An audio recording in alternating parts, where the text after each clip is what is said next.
जिसे मैं जान और समझ रहा हूं, इस इलाके के सांसद जनप्रतिनिधि होने के नाते मेरा ये कर्तव्य है, मेरा ये फर्ज बनता है, मेरी ये ड्यूटी है कि अपने इलाके में कहीं कोई समस्या आती हो किसी वर्ग के साथ, किसी समूह के साथ, तो उनकी बातों को मैं सुनूं और उसके समाधान के लिए अपने स्तर से प्रयास करूं और संभव हो तो रास्ता निकले उसके लिए कोशिश करूं, जो मैंने किया भी। लेकिन मुझे दुख इस बात का है कि मेरा एक प्रयास विफल हुआ। मैंने वार्ता की आप लोगों और इस महाविद्यालय की प्राचार्य के साथ, लेकिन एक अड़ियल रूप के कारण, उनकी जिद के चलते वो वार्ता सफल नहीं हुई। ये मनुष्य का स्वभाव है कि जब उसके अधिकारों का हनन होता है, उसका हक छीने जाने का प्रयास होता है या छीना जाता है, तो वो विरोध करेगा। शुरू में जब ये बात आई थी मेरे सामने, मैंने बात के आधार पर यह प्रयास किया कि ऐसी परिस्थिति ना बने, ना उत्पन्न हो तो अच्छा है, क्योंकि मैं नहीं चाहता था कि विद्या के मंदिर में आपका जो काम है पठन पाठन का, पढ़ाने का बच्चों को, उसकी जगह पे आप आंदोलन को विवश हो, ये मैं नहीं चाहता था। लेकिन आपकी मजबूरी हुई कि आप इस कदम उठाने को लाचार हुए। आपकी जितनी भी मांगे हैं मैंने सबको पढ़ा है, सुना है, और उस पर आप लोगों से कहीं मेरी समझ से बाहर की बात थी तो मैंने उसमें आप लोगों से डिस्कशन भी किया। मैं समझता हूं, जहां तक मेरी समझ है, मेरी समझदारी जहां तक है, जहां तक मेरी बुद्धि जाती है, कोई ऐसी बात नहीं थी या है, कोई ऐसी मांग नहीं है शिक्षकों की जो नियमों से अलग हो और उसे पूरा ना किया जा सके। हमने कई विश्वविद्यालयों का, कई महाविद्यालयों का उदाहरण दिया और ये कहा कि जिस दिन सरकार से स्पष्ट या कुलाधिपति का आदेश हो या विश्वविद्यालय का कोई ऐसा आदेश आ जाता हो कि इन शिक्षकों को निकाल देना है, हटा देना है, उस दिन ये हट जाने को मजबूर होंगे।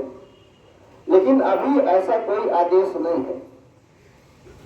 ट्रायल बेसिस पे या शिक्षकों की एकता को भंग करने के लिए, आपस में फूट डालने के लिए पहले 4 लोगों को, जिसमें 2 शिक्षक और 2 शिक्षकेतर कर्मचारी हैं, तो इसकी प्रतिक्रिया क्या होती है? या तो ये लोग सरेंडर कर जाएंगे, दब जाएंगे, हार जाएंगे, मान जाएंगे, या क्या होता है? तो 4 लोगों को हटाने का आदेश जारी हुआ। लेकिन मैं आप लोगों से कहना चाहता हूं कि जब इस रूप में अंग्रेज सफल नहीं हुए, ब्रिटिशर्स का शासन ऐसा था और पूरी दुनिया में इतने देशों तक फैला था कि ये कहा जाता था कि ब्रिटिश शासन में सूर्यास्त नहीं होता, यानी कि किसी देश में सूर्यास्त हो रहा होता था उस समय जब आधी दुनिया से अधिक पर ब्रिटिशर्स रूल कर रहे थे, तो कहीं सूर्योदय हो रहा होता। इसीलिए कहा जाता था कि ब्रिटिश शासन काल में सूर्यास्त नहीं होता। तो जब वो इस नीति पर कामयाब नहीं हो सके, फूट डालो राज करो, तो और कोई क्या सफल हो सकता है? आवश्यकता इस बात की है, मुझे खुशी है, मैं आप लोगों को शाबाशी देता हूं इस बात के लिए कि आप लोगों ने अभी तक बड़े धैर्य के साथ काम किया है और आप लोगों ने अभी तक अपनी एकजुटता को दर्शाया है, दिखाया है।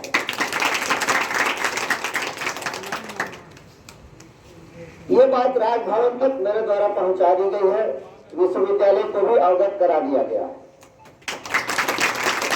और ये कहा गया है कि यदि शिक्षकों की मांग गलत है तो तर्कों के साथ उनको समझा दीजिए, बता दीजिए, वो मान जाएंगे। ये अनपढ़ तो है नहीं, ये सारे पढ़े लिखे शिक्षक हैं, उसमें से अधिकतर तो डॉक्टरेट किए हुए होंगे और कुछ शायद पोस्ट ग्रेजुएट तक ही होंगे।